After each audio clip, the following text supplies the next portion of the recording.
Fala pessoas, tudo jóia? Ricardo Dornas aqui. Esse vai ser uma parte de um curso que eu estou ministrando para plano de negócio, planejamento para a vida, focado em profissionais liberais. A nossa última aula ela ficou um pouquinho corrida, eu senti essa necessidade de trazer esse complemento. E já que eu vou gravar um complemento, eu decidi também abrir para que todo mundo possa conhecer um pouco mais sobre planejamento, enfim, saber uma parte, uma etapa. E se você está curioso para saber que curso é esse, ao final da gravação eu falo um pouco mais, tá joia? Bom, qual que é a ideia aqui? A ideia é que dentro de uma situação de empresa, o profissional liberal de uma empresa, ele passa por diversos momentos que ele não sabe o que fazer. Então, o negócio pode dar errado, eu posso não ter cliente, eu posso ter algum processo, enfim. Então, a gente faz uma análise fofa, faz essa análise de risco e aí a gente entra na elaboração das metas, tá?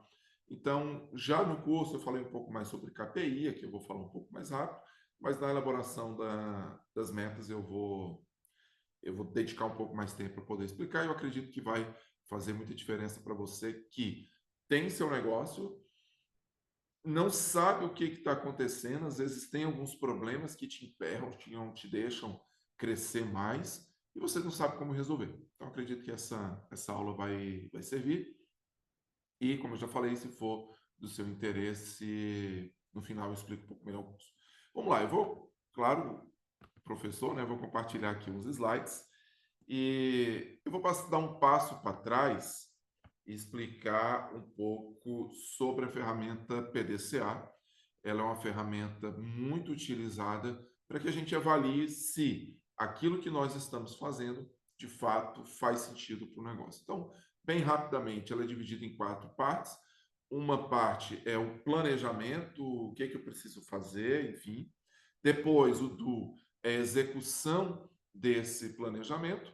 O check, onde eu vou averiguar se essa execução, de fato, ela trouxe os resultados que eu espero. E aí o act, o agir, vai depender aí, claro, se sim aconteceu, é isso mesmo que eu quero, eu posso criar uma rotina, posso criar um processo, ou não foi bem assim, eu não alcancei o resultado que eu queria, eu preciso fazer algum ajuste para que o resultado seja alcançado, e aí o plan acontece de novo, então a gente vai para um novo planejamento e assim por diante. Então, ela é um ciclo, ela não para, tá? Aqui é uma imagem um pouco maior para a gente poder ver, mas essa imagem aqui, ela mostra um pouco como é que acontece. Então, dentro de algum padrão, empresa ou uma parte da empresa, eu rodo o PCPA, né, que a gente chama rodar o PDCA, perdão, rodo o PDCA, e aí, pô, tem um problema, sei lá, empacou as vendas não estão, então vamos fazer aqui um planejamento para melhorar as vendas.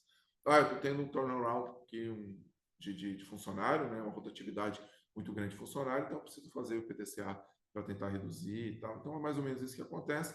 Uma vez que haja melhoria, eu alcanço um novo padrão, ou seja, eu melhoro a qualidade daquilo que eu estou buscando, né, melhorar, e aí daqui a um tempo eu vou precisar de melhorar um pouco mais a qualidade, então eu subo o padrão e assim por diante. Eu trouxe o PDCA aqui porque quando a gente faz uma análise fofa e, consequentemente, uma análise de risco, a gente tem esse looping também. Então, eu avalio os cenários, eu vou explicar o que é análise fofa, SWOT, se preferirem. Eu avalio o cenário, identifico, no caso do cenário externo, quais são os riscos positivos e negativos, e aí eu vou fazer um planejamento, seja para evitar ou mitigar, enfim, esses riscos negativos, ou para aproveitar os riscos positivos. Tá joia? Então, eu trouxe isso aí para dar uma clareada como é que funciona todo o processo. Então, análise fofa nada mais é a sigla, né, do pontos fortes, oportunidades, pontos fracos e ameaças. Então a gente tem esses quatro partes. E em inglês ela chama SWOT, tá? Que é S de strength, que é fortaleza ou pontos fortes, oportunidades, weakness, que é pontos fracos ou fraquezas, e threats, que seriam aí as ameaças, tá? Então essa é a ideia da análise fofa. A parte de cima desse quadro, e não há relação, tá? Se está em cima, está em lado, vai depender do jeito que você escreve, não tem problema. Mas pontos fortes E pontos fracos diz respeito àquilo que eu tenho controle. Eu vou trazer alguns exemplos mais à frente.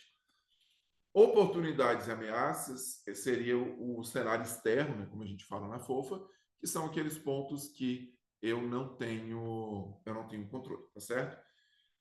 Desses pontos, seja que eu tenho controle, ou seja que eu não tenho controle, alguns pontos do resultado é positivo, então ponto forte, oportunidade, o resultado daquilo que eu estou avaliando sempre é positivo, e caso o resultado seja negativo, é um ponto fraco ou uma fraqueza, uma ameaça, perdão.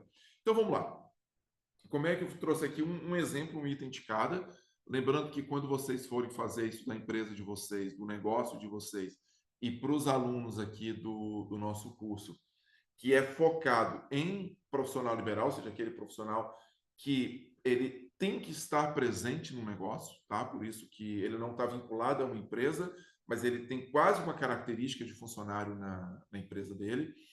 Você vai escrever o máximo que você conseguir, tá bom? Então você tira um tempinho ali, escreve, reserva, né? Depois de 2, 3 dias, escreve mais, reserva. E aí, a partir de uma semana, 2, você já tem uma quantidade grande de pontos a serem trabalhados. E aí, a gente vai fazer uma prioridade. Essa priorização, não falei ainda na nossa aula do curso, vou falar depois, mas a gente tem essa priorização do que é mais relevante, enfim, o que é menos relevante, eu vou focar naquilo que é relevante, tá? Para quem não está no curso e quiser entender um pouco mais, eu utilizo o Metaplan como estratégia de priorização. Não toda a ferramenta Metaplan, é óbvio que ela não é para isso, mas o Metaplan tem 5 pontos de priorização que são interessantes, que é aquilo que o resultado é mais rápido, aquilo que é mais barato, aquilo que é mais fácil de fazer, aquilo que é mais simples de fazer, e no caso, para ações que envolvem o maior número de pessoas, o quinto é aquelas que envolvem o maior número de pessoas, tá joia? Então, pesquisem Metaplan, ou façam um curso com a gente aqui. Tá? Mas vamos lá então, vamos dar sequência. Fiz aqui a minha análise FOFO. Então, por exemplo, um ponto forte meu é foco na satisfação do cliente, não necessariamente meu do Ricardo, tá? Do exemplo que eu trouxe aqui. Ponto é positivo, claro, eu estou focado nisso, e é uma fortaleza porque eu tenho esse domínio, eu consigo melhorar ou piorar o meu foco. No caso aqui das fraquezas, tá? Baixo conhecimento de contabilidade, não é bem meu caso, mas é uma fraqueza. Por que a fraqueza? Ponto fraco, porque eu posso melhorar, e aí eu transfiro esse ponto fraco, ponto forte, a partir do momento que eu tenho esse conhecimento. Como eu estou lidando com conhecimento, algo que me pertence, nunca vai ser uma oportunidade ou nunca uma ameaça, certo? Sempre fraqueza ou fortaleza, ponto fraco, ponto forte, dependendo do termo que preferir. Oportunidade, disponibilidade global de internet. Um ponto que a gente tem conversado muito aqui no curso é essa liberdade geográfica, é algo que eu busco. Então, a disponibilidade global de internet, ela facilita esse deslocamento. Como não é algo que eu tenho controle, tá? Eu vou contratar um serviço de uma empresa, é uma oportunidade, é algo que vai trazer um ponto positivo para mim, mas eu não tenho controle. Assim como a ameaça, eu não tenho controle e me prejudica, por exemplo, a mudança repentina na lei, que me prejudique, tá certo? Então, vamos supor que de repente tem uma lei que fala que eu não posso ser planejador financeiro online. Opa, isso é uma ameaça, eu preciso contornar essa ameaça, tá certo? Então, a gente faz o análise fofa, pontos fortes e pontos fracos eu vou deixar para trás agora, não é o intuito desse reforço, dessa aula reforço. Nós vamos focar em oportunidades e ameaças, porque é de fato é risco, né? Como eu não tenho controle, o risco positivo ou risco negativo, tá? Então, o risco não é só coisa ruim. Então, como eu não tenho controle, pode ou não pode acontecer. Se acontecer e for positivo, eu tenho que estar preparado para pegar. Se acontecer e for negativo, eu tenho que estar preparado para, de alguma forma, evitar, mitigar e tal. Eu vou dar o foco maior para risco negativo, para ameaça, que é o foco desse curso. Tá? Então, bem rápido, por exemplo, a probabilidade de uma mudança repetida na lei. Esse fato, ele pode ter uma probabilidade muito baixa ou pode ter uma probabilidade muito alta.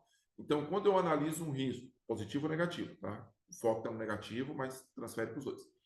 Quando eu analiso um risco, esse risco tem probabilidade de acontecer.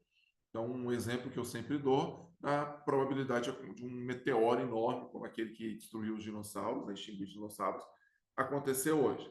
Cara, a probabilidade é mínima, mínima, mínima, mínima. E é por isso que a gente não acorda de manhã preocupado com meteoros, tá certo? Então, eu preciso avaliar a probabilidade. A probabilidade de eu ser assaltado na rua, principalmente no Brasil, é alta. Então, eu fico preocupado com isso. Eu tenho câmera em casa, eu tenho alarme em casa, eu não saio teclando meu celular na rua e assim por diante. Então, quando a probabilidade é alta, a gente se preocupa mais do que quando a probabilidade é baixa. Da mesma forma, o impacto. Então, embora a probabilidade do meteoro seja muito baixa, o impacto é enorme. Então, acaba acendendo uma luzinha. Vou cavar um buraco no chão aqui, vou guardar alguns enlatados, vai que, né? Então, brincadeiras à parte, mais ou menos isso que a gente faz. O impacto, talvez, de roubar, por exemplo, meu celular, para a minha vida é alto, é um celular caro, talvez eu não dê conta de comprar em seguida, então eu preciso tomar atitudes para que reduza esse impacto, ou, no caso aí, o roubo do celular, que seria uma ameaça, ele não seja tão prejudicial para a minha vida, tá certo? Então, quando a gente vai avaliar essa probabilidade, a gente faz as gradações, né? Então, pode ser nota de 1 a 4, como está aqui, pode ser nota de 1 a 5, de 1 a 10, 100%, de 0 a 100%. Fiquem à vontade. O que eu gosto bem é de colocar 2, 4, 6 e 8. Então, para cada quadrinho desse aqui, ver se eu consigo fazer, eu não vou escrever para a letra é péssima. Então, vamos supor, a probabilidade, uma probabilidade mais baixa, 2, 20%, 0,2, uma probabilidade média baixa, 4, média alta, 6, a probabilidade altíssima, 8. Mesma coisa impacto, impacto baixo, 2, o impacto médio alto, perdão, médio baixo, 4, médio alto, 6, e o impacto aí alto, 2. Então, quando a gente avalia, por exemplo, eu vou trazer aqui, deixa eu apagar isso, eu vou trazer um exemplo para vocês. Então, quando a gente avalia, por exemplo, esses riscos, antes, todo o resultado, eu vou colorir melhor aqui, mas todo o resultado do risco eu vou ou aceitar, tá? Uma possibilidade de aceitar, ou tentar mitigar, que é reduzir, enfim, ou eu vou transferir esse risco para um terceiro. Então, essas três possibilidades são as mais comuns, tá? Então, agora sim, vamos lá de exemplo, tá? Quando esse risco, quando a probabilidade de impacto é baixo, o risco é baixo. Eu simplesmente aceito, tá? Então, eu não vou dizer que o impacto de um cometa, de um meteoro que exterminou os dinossauros seja baixo, mas tem muito meteoritos aí caindo, meteoros caindo no mundo aí todo dia. Eu simplesmente aceito, deixa, se cair aqui eu resolvo o que acontece. Então, ok. Se for muito alto, tanto probabilidade quanto impacto alto, eu transfiro. Então, no caso do roubo do celular, pô, se eu perder esse celular hoje, um celular mais caro, não é o caso do meu, também é bem barato, mas um celular caro, acabei de comprar um iPhone 16, eu não vou ter condições de comprar outro, então o que eu faço? Eu faço um seguro. O seguro é a transferência do desse risco que teoricamente é meu, eu passo para o outro. Então, se eu for roubado, seguradora, manda outro para cá, tá? E todo o resto, eu de alguma forma eu vou tentar mitigar, tá bom? Mais próximo ali do aceito, eu vou mitigar bem pouquinho, se acontecer, deixa, mais próximo eu transfiro. Se não tiver condições de eu transferir, eu mitigo, se tiver condições eu transfiro. Então, claro que como não é algo exato, a gente vai vendo o que pode ser feito, tal, e para cada ponto a gente avalia. Por exemplo, eu não sei se eu coloquei aqui, acho que eu coloquei em outro, mas uma mudança na lei repetir, não sei se está mais na frente, o que eu posso fazer? Eu posso colocar no meu contrato, cliente, caso a lei mude e eu não posso mais trabalhar online, o cliente vai ter que se deslocar para onde eu estou, tá certo? Então, eu transferi para o cliente um risco que seria aí meu, caso a lei mudasse para o planejador financeiro. Claro que neste caso de lei, tem que consultar advogado, aquela coisa toda, que não é o foco aqui, tá? Então, vamos supor que um exemplo qualquer, que pode ser a mudança repentina da lei. A probabilidade ela é média-baixa, o impacto ela é média-alto, então o x aqui, né, está dentro do campo que eu mitigo. Isso aqui é muito pessoal, vocês podem aumentar o resultado do transfiro, do aceito, enfim, fique à vontade, é só a ideia que vale aqui. Então, neste caso, eu vou criar estratégias de mitigar, como eu falei aqui, fazer o contrato, colocar no contrato que, se a lei mudar, é o cliente que tem que me procurar. Ok? Um exemplo. Vou trazer um exemplo um pouco mais palpável aqui para gente, que é o caso do: estou montando a empresa, eu tenho a minha empresa, e caso o custo de prestação de serviços, o meu custo, seja superior ao cobrado no atendimento. Então, nós vamos focar isso aqui. Qual que é a probabilidade disso acontecer? É mediana, mas mediana levemente alta, porque a inflação ela está cada vez mais presente, principalmente no Brasil. Os custos nem sempre eles são controláveis, tá? Tem alguns custos que eu não tenho como controlar, por exemplo, o Zoom aumentou em $1, né? Claro que isso foi muito pequeno, mas teve um aumento do que eu pago o Zoom. Isso não é o caso, mas poderia prejudicar aí o meu atendimento e tal. Então, a probabilidade dos custos aumentarem com a inflação, ela é presente. E o impacto é de médio alto para alto, tá? Porque a partir do momento que os meus custos superarem as minhas receitas, eu entro na zona vermelha, eu entro na zona de prejuízo. E a depender da análise futura que eu vou fazer desse meu negócio, eu vou à falência. Tá? Eu vou queimar caixa, queimar caixa, queimar caixa. Tem um momento que eu não tenho mais condições de queimar caixa, não tenho mais caixa, não consigo pagar mais meus custos, eu vou à falência. Tá certo? Então eu preciso fazer alguma coisa. E claro que eu vou fazer uma análise maior, mas esse risco, ele é um risco que ele vai para o perigoso, né? Ele está lá no vermelhinho. Então, posso tentar mitigar de algumas formas, eu vou também tentar buscar estratégias para poder aí transferir esse risco e tal, quando possível, tá certo? Então, a análise de risco é feita dessa forma. A gente faz análise fofa, separa ali quais ameaças e quais oportunidades eu vou tratar primeiro, faço análise de risco, ela vai me mostrar o que é mais interessante, porque se for aceito, deixa para lá, eu aceito e pronto, bola para frente, tá? Senão eu preciso aí seguir alguns passos, tá bom? Então vamos deixar essa questão aqui da análise de risco um pouquinho na geladeira, a gente não volta exatamente nela, mas a gente vai dar sequência aqui sempre pensando nessa análise, tá certo? Então vamos lá. Dentro de planejamento, quem é aluno viu que eu cortei bastante coisa aqui, tá? Estou focado na parte que a gente correu. A gente analisa o KPI, o Key Performance Indicator, que são alguns indicadores do meu negócio, tá? Embora a grande parte dos consultores misturam muito KPI com metas, aí chamam de meta SMART, tá?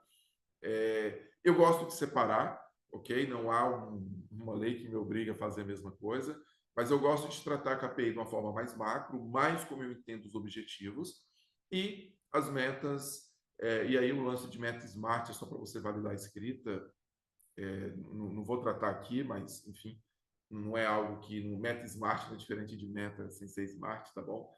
Mas enfim, e é mais micro, ou seja, ela é mais detalhada, ela tem, porque cada smart, cada letrinha dessa tem um significado, significativo, mensurável, avaliável, relevante e temporal. E se você escrever metas, tá? Metas também vai ter mensurável, específico, temporal, avaliável e significativo. Só muda um pouco a ordem, não faz diferença nenhuma, tá bom? Mas vamos lá. Então, indicador, como eu falei, é aquilo que indica o sucesso do meu negócio.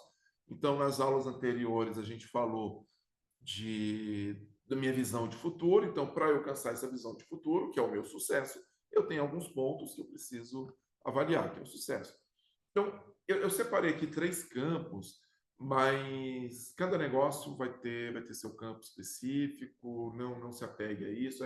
A título de exemplo, por exemplo, na área de vendas, seria KPIs, número de clientes, ticket médio, relação prospecção, atendimento, etc. Na área do atendimento em si, tempo de atendimento, Net Promoter Score, que é aquela avaliação que o cliente faz, com a relação do retorno do meu cliente ou da continuidade desse cliente, ou seja, quantos clientes eu mantenho, quantos eu perco, enfim. Tá? Na área de finanças, custo por aquisição de cliente, custo por hora de atendimento, receita total, rentabilidade, ROI, Tá? Então, a gente consegue, marketing, eu tenho alguma coisa, se você separar marketing de vendas, a parte de gestão, eu tenho KPIs, enfim, a gente fica bem à vontade para escolher quais são os KPIs relevantes para o meu negócio, de acordo com a minha visão de futuro, tá bom? Uma vez eu definindo qual KPI eu vou seguir, claro, eu não vou pegar um, eu vou pegar uma sequência, que é só um exemplo, mas de repente 20, 30 KPIs seria aquele limite, limitão mesmo, assim, aquela coisa bem exagerada. Dá para a gente trabalhar, mas aí eu vou precisar de equipe. Mas 6, 8 KPIs, dá para trabalhar sozinho. O profissional liberal ele consegue, de fato, trabalhar sem problema nenhum, tá certo? Bom, e aí como exemplo aqui, eu estou utilizando o ticket médio. Esse exemplo do ticket médio, então, foi um exemplo bem aleatório que me veio à cabeça. Então, vamos lá. Vamos supor que eu preciso, um indicador de sucesso é quando o meu ticket médio chegar a alcançar R$ 400, ticket médio mensal, né? Então, a gente trabalha muito com clientes recorrentes, então todo mês esse cliente tem que fazer pagamento e tal, ou eu divido um valor maior por mês e tal. Então, ticket médio significa quanto que na média dos meus clientes vai dar. Eu divido todo o dinheiro que entra pela quantidade de clientes que eu tenho. Então, deu R$ 400, esse é o indicador que eu vou buscar. Eu vou transformar isso em meta, tá? Seguindo a metodologia que eu prefiro, mas vocês vão ver, quem pesquisar sobre KPI, até quem já conhece KPI está assistindo aqui, está falando, não, é isso que é KPI, não. Porque deu KPI, tem lá, aumentar o ticket médio para R$ 400 no período tal, que é o que eu chamo de meta. Vamos lá, vamos dar sequência aqui. Aqui. Então, eu vou transformar esse KPI em objetivo. Eu tenho a minha estratégia, porque eu adoto, não que eu criei, eu chamo de objetivos, estratégias e metas, tá? Então, eu tenho diversos objetivos, igual a KPI, ok? Para alcançar esse objetivo, eu tenho algumas estratégias e essas estratégias são mensuradas em algumas metas. Então, vamos entender como é que funciona. Então, meu objetivo 1 é ter o ticket médio R$ 400. Ok. Então, eu coloquei aqui como exemplo 3 estratégias. Primeiro, aumentar o valor do serviço para clientes presenciais. Então, eu atendo cliente presencialmente, eu atendo cliente online. Eu entendo que o cliente presencial ele requer um custo maior, então eu vou subir esse valor e para agora, como é um exemplo hipotético, não importa quanto eu cobro, para quanto eu tá. Uma outra estratégia de aumentar o ticket médio é oferecer produtos digitais como complemento. Então, eu vou elaborar cursos, e-books, etc., para poder vender para esses clientes. Estou pensando em vender para fora, tá? Embora eu possa, mas a estratégia aqui é ticket médio. E uma terceira estratégia é incluir um adicional para o resultado alcançado. Os fundos fazem isso, né? Aquela taxa de performance. Então, eles cobram a taxa de administração ali, e se bater o benchmark, ele cobra uma taxa de performance. Seria uma possibilidade. Particularmente agora publicamente eu não acho legal, mas ok, é uma estratégia, aí vai depender da relação que a gente tem com o cliente e, claro, do acordo que eu fiz com o cliente. De repente, o valor que eu iria cobrar é um valor muito alto, o cliente pode não querer pagar ou ficar desconfortável. Eu falo, ó, então a gente reduz esse valor e se a gente passar a alcançar esses marcos aqui, a gente aumenta e tal. Legal? Então, aqui são exemplos de 3 estratégias, aí percebam que elas estão numeradas 1.1, 1.2 e 1.3. Então, quando eu pego o meu planejamento, vou lá no meu, por exemplo, plano de ação, e tem lá 1.3, eu sei que diz da meta 1. Se tiver, por exemplo, 17.4, eu sei que é a quarta estratégia do meu objetivo número 17. Tá? Isso facilita demais. E aí, para cada estratégia, eu vou ter uma ou mais metas. Tá? Então, a meta 1.1.1 significa objetivo 1, estratégia 1, meta 1.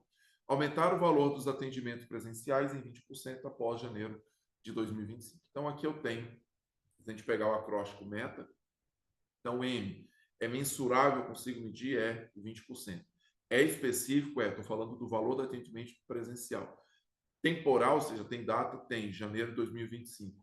Tem como ser avaliável, está muito ligado com mensurável meta, tem, consigo avaliar, e é significativo para alcançar o objetivo, sim. Se eu aumento em 20%, eu tenho probabilidade, claro, de alcançar o meu objetivo. Tá? Então, meta 1.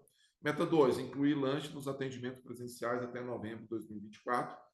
E aí isso aí seria talvez uma justificativa, né, do cliente, ou ele vai pagar de alguma forma mais tranquilo porque tem algo diferencial, então, enfim. Então eu vou listando essas metas, complemento serviço com e-book, vender cursos gravados. Perceba que todos eles, quando eu pergunto se é mensurado, específico, temporal, a resposta é sim. Tá, adicionar 10% do valor do atendimento para cada marco alcançado. Então, marco, tá, gente? Não é marco, é marco. Não vou editar esse vídeo, ok? Então, para cada alcance aí, aumento de 10%. Então, esse aqui é a ideia do objetivo, estratégias e metas, tá certo? Então, vamos voltar lá no PDCA, só para a gente relembrar. Então, o meu planejamento, ele está aqui. Deixa eu pegar uma caneta. O meu planejamento, ó, ele está bem aqui. E isso é o planejamento. É isso que vai para o meu plano de ação, certo? Essas são as coisas que eu vou fazer. E lá no plano de ação, com certeza, eu vou dividir tarefas, enfim, vai fazer o plano de ação conforme tem que ser feito o plano de ação. Então, é isso que eu faço no meu planejamento. Então, planejei isso, agora eu vou executar. Eu vou mandar mensagem para o cliente falando que vou aumentar o valor, eu vou contratar uma padaria para fazer um lanchinho e tal, aquela coisa toda. Eu vou checar, tipo, ó, os clientes estão pagando, aí eu falo lá, eu faço uma pesquisa. Tá ok? Como é que está acontecendo com relação ao aumento, o lanche, o atendimento? E o cliente vai me dizer, ó, o lanche está muito fraco porque eu estou pagando, tem que melhorar esse negócio. Ou adorei a ideia do lanche e tal, já quero vir aqui para tomar um café. Então a gente vai ver se esse check, né, realmente foi validado e, claro, a gente vai agir. Vou colocar isso, não coloque, tá bom? Então é aqui que a gente entra no nosso PDCA.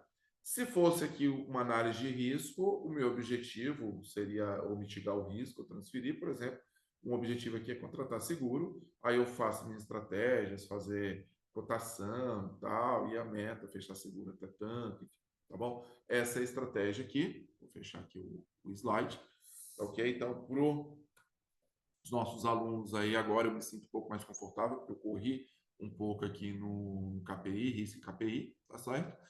Para você que não é aluno, para você que quer conhecer o curso, fica à vontade de mandar uma mensagem. A ideia do curso é montar um plano de negócios. Eu sei que plano de negócio é quase pejorativo, né? Não é algo legal, não é algo gostoso, não é bonito de se ouvir, mas é montar um planejamento para a vida, isso que a gente está chamando no curso, já que o profissional liberal, como eu, na condição de planejador financeiro, de instrutor, mistura muito a nossa vida com o nosso trabalho, com aquilo que a gente faz. Então, montar esse planejamento para uma empresa, ele acaba desassociando muito com a minha vida pessoal. E nesse curso a gente casa, a gente monta um planejamento misturando a vida nossa mesmo, dia a dia, o CPF, né, com o CNPJ, então a nossa vida com a vida da nossa empresa, tá certo? Eu sei que eu sou suspeito, mas é um curso que eu acho muito legal, ele faz muita diferença para quem é profissional liberal. E claro que não impede de você querer escalar seu negócio, de você querer sair de cena e deixar pessoas tocando, não tem problema. Mas essa etapa do planejamento, se você é um profissional liberal e você às vezes percebe que às vezes o controle de tempo não está legal, você está misturando muito, você não sabe o que é mais a pessoa física da pessoa jurídica, com certeza esse curso vai te ajudar a ter uma clareza no seu negócio, tá bom? Isso vai, de fato, até melhorar os seus ganhos, melhorar suas vendas, tá bom? Então é isso aí, para que você é aluno, então, obrigado. Para que você não é aluno ainda, caso queira ser, a gente está pensando uma turma para novembro de 2024, já assim, bora conversar. Ok? Um abração aí, um bom descanso para vocês. Tchau, tchau.